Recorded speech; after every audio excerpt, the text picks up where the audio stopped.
Bonjour et bienvenue. Aujourd'hui, on va s'attaquer à un chapitre vraiment fascinant. Un chapitre où la fièvre d'un petit garçon devient le point de départ d'un voyage au cœur des croyances et des rituels du Maroc. Allez, c'est parti, on plonge dans le chapitre 2 de La boîte à merveilles. Et voilà, dès la première phrase, l'ambiance est posée. Un sentiment de crainte, presque de fatalité. Jour néfaste, goût d'amertume. Franchement, ces mots, ils nous disent tout de suite que la journée va être compliquée. C'est vraiment le début des ennuis. Alors, voilà un peu le programme. On va commencer avec la maladie du narrateur, puis on va voir le remède spirituel qui est proposé.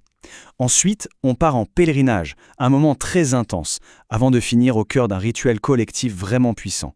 C'est un vrai parcours émotionnel qui nous attend. Allez, première section, on commence logiquement par le début, la maladie du narrateur.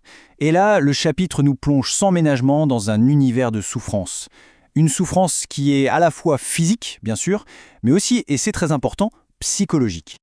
Et en fait, avant même que cette fameuse journée commence, la nuit qui précède est déjà un véritable calvaire. Le narrateur est complètement hanté par des cauchemars, mais des cauchemars terrifiants. Ça prépare vraiment le terrain pour la souffrance, la vraie, qui arrive juste après. Il faut vraiment s'arrêter sur la violence de ces images de cauchemars, des femmes qui menacent de lui crever les yeux, des insultes qui fusent, une chute dans le vide. Tout ça, ça montre bien que sa détresse, ce n'est pas juste une petite fièvre. Non, là on parle d'une véritable terreur psychologique qui s'empare de lui. Et la réaction de la mère face à ça, elle est très révélatrice. Elle ne va pas chercher une explication médicale, pas du tout. Son interprétation, elle est purement culturelle. Pour elle, c'est clair. C'est le mauvais œil. La beauté de son fils a attiré la jalousie, et c'est cette jalousie, cette envie, qui l'a rendu malade. C'est aussi simple que ça dans son esprit. C'est vraiment là que le récit prend un tournant. Face à la maladie, on passe d'une sorte de souffrance passive, subie, à une recherche active d'une solution. Et cette solution, elle n'est pas médicale, elle est spirituelle.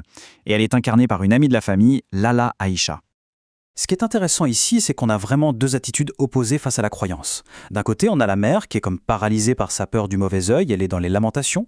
Et de l'autre, on a Lala Aïcha qui incarne une foi active, une foi qui pousse à l'action, qui cherche la guérison à travers les lieux saints. Cette phrase, elle a l'air de rien, mais en fait, elle change absolument tout. Lala Aïcha, elle ne se contente pas de se plaindre avec son amie. Non, elle propose un plan d'action, un plan concret. Allons faire un pèlerinage pour chercher une guérison divine. C'est ça le véritable pivot du chapitre. Alors pour bien comprendre pourquoi Lala Aïcha a autant d'autorité, il faut savoir une chose. Elle est une shérifa. Et c'est ce statut, ce titre, qui explique pourquoi son conseil spirituel a un tel poids. C'est pour ça que la mère du narrateur est convaincue immédiatement. Sa parole est tout simplement respectée. Et donc, le voyage vers le sanctuaire commence. Ce qui est absolument frappant à ce moment-là, c'est le contraste. Le contraste entre le chaos intérieur du narrateur, qui est malade, angoissé, et la richesse incroyable de tout ce qu'il voit, entend et sent dans le monde extérieur qu'il traverse. Il faut s'imaginer la scène, vraiment. Il quitte sa chambre, qui est sombre, silencieuse, et il est littéralement plongé dans un bain de couleurs, de sons, d'énergie. C'est le marché. C'est une véritable explosion de vie qui contraste de manière saisissante avec son état de malade. Et là, on a un moment absolument clé. Le monde extérieur, si coloré, du marché, il se connecte directement à son monde intérieur, son monde secret, imaginaire, celui de ses trésors. Les merveilles qu'il voit font directement écho aux merveilles qu'il a dans sa boîte. Bon, on arrive maintenant au point culminant du chapitre. On est au cœur du sanctuaire. Et c'est là qu'on va assister à une expression brute et extrêmement puissante de la foi collective. Alors attention, il ne faut pas imaginer une prière silencieuse, tout en retenue. Pas du tout. Le texte utilise l'expression « délire sacré ». C'est un rituel qui est culturellement accepté, une sorte de libération émotionnelle et spirituelle très intense qui se passe sur un lieu saint. On pourrait presque parler d'une sorte de transe collective. Et ce rituel, qui peut paraître complètement chaotique de l'extérieur, il suit en fait une structure bien précise, en 4 étapes.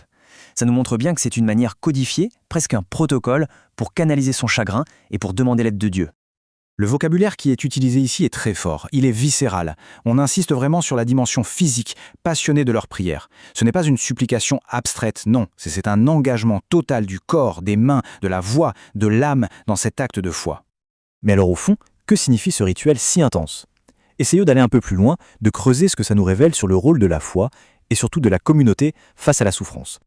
Il y a un personnage clé ici, c'est la gardienne du sanctuaire. Son rôle est crucial. Pourquoi ? Parce qu'en complémentant la piété des femmes, elle valide leur déchaînement émotionnel. Elle leur dit en quelque sorte, ce que vous faites, ce n'est pas une crise de nerfs, c'est un acte de foi légitime. C'est une forme de permission sociale.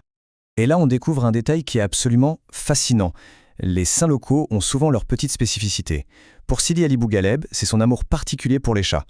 Et cette caractéristique, elle n'est pas anecdotique, elle façonne directement les gestes de dévotion des gens qui viennent le voir. Plus de 50 chats. Ce chiffre, il est énorme. Et ce n'est pas juste un détail pour faire joli, non. Ça montre à quel point la relation avec le saint est vivante, concrète. Elle est entretenue tous les jours par la communauté à travers ses gestes de soin vers les animaux. Et finalement, c'est ça, toute la puissance de ce rituel. Il fonctionne comme un exutoire émotionnel, mais un exutoire collectif. Il permet de transformer une douleur qui est personnelle, isolée, en une expérience qui est partagée. Et c'est ce partage qui apporte un vrai soulagement. Et ce chapitre, il nous laisse avec une question vraiment profonde. Plutôt que de faire disparaître la souffrance, est-ce que la foi, le sacré, ne permettrait pas simplement de la vivre différemment, de lui donner un sens ? C'est une piste de réflexion qui est absolument fascinante